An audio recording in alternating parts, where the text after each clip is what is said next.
powers that be. Anything? They just want me to go away right now. We've spoken to them, and they don't want to talk about it either. They have nothing to say. But they're not denying anything, and they're not refuting any of the facts. Let me talk about some of the major charges. And I just jotted down a few that. I mean, you're saying, for example, virtually every team owner gambles on football teams. Well, I'm saying that no fewer than 26. That's NFL team owners have documented ties. Past and present NFL team owners have documented business ties to either the gambling community and or the organized crime syndicate.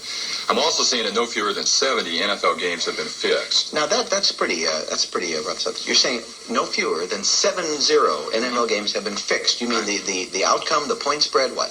I'm saying the points were shaved and thereby fixed. Yeah. How does this happen? Well, I first got into this about 1983. Vincent Persani, who is the head of the Michigan State Attorney General's Office Organized Crime Division, told me, if you're going to do a book about the NFL, Dan, you're going to have to get into this guy, Don Dawson, because he was fixing games. We knew it. I went to my friends and my sources at the Internal Revenue Service, the Organized Crime Intelligence Division.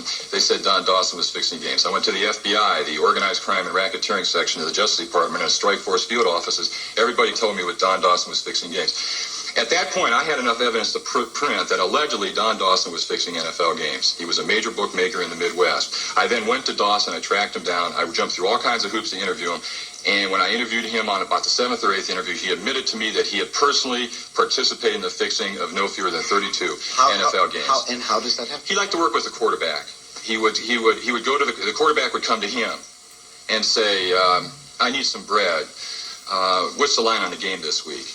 And the bookmaker would say, you guys are favored by 6 points. And then the reply was, we're not going to cover the spread. And basically that was it.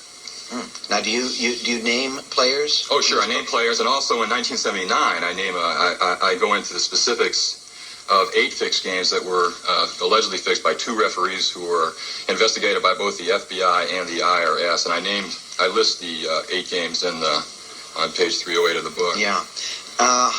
Are drugs involved in this at all?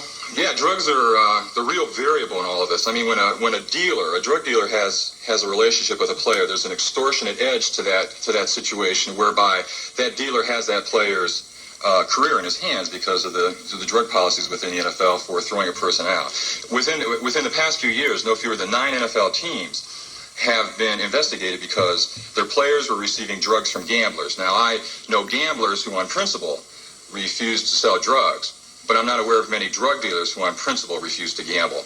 And the key here is that the NFL is very aware of the fact, and their worst case scenario is the player who's strung out can't pay his bill to his dealer, and so the dealer comes to him and says, hey, you owe me money, and the dealer says, and the player says, I told you I can't pay it, and the dealer says, that's okay, but now you're going to come and work for me. Now, the obvious question, you're talking about all these games being fixed, you're talking about all these people involved, you're talking about going to various agencies, and they're saying who the people are involved.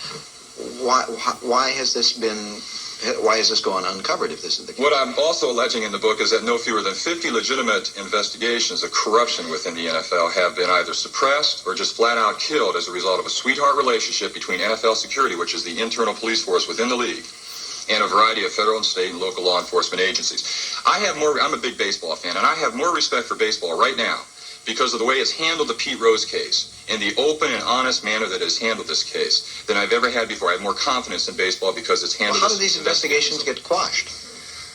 Basically, the NFL security people, who are all former Justice Department people, will go to their colleagues, their old colleagues in the Justice Department or in these various law enforcement agencies, and they'll say, we can handle this internally. Let us handle it internally so that we're not getting all the publicity that we would be getting.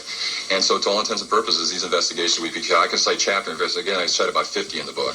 It is a strange sport because it is the one sport where you can go to a game and come away, even if your home team has won, disappointed because you're not as much interested in the outcome as the player. Yeah, it's a situation where you have a game where the score is 21-20.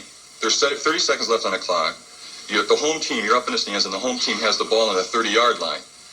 Now, the problem is that the home team had to give 3 points in the game. Now, the quarterback goes down on one knee, and the people in the stands boo. Now, they're starting to legalize gambling in Oregon. They're going to have a sports lottery, NFL lottery in Oregon, Kentucky.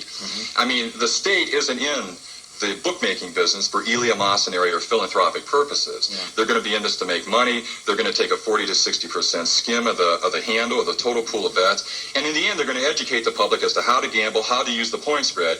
And then the public is going to realize that it can get a bigger bang for its buck from Charlie the bookie, the friendly local bookmaker at the corner bar, who's going to be put up $11 to win 10, and taking a 10% vigorish or commission on the losing Betsy books. Now,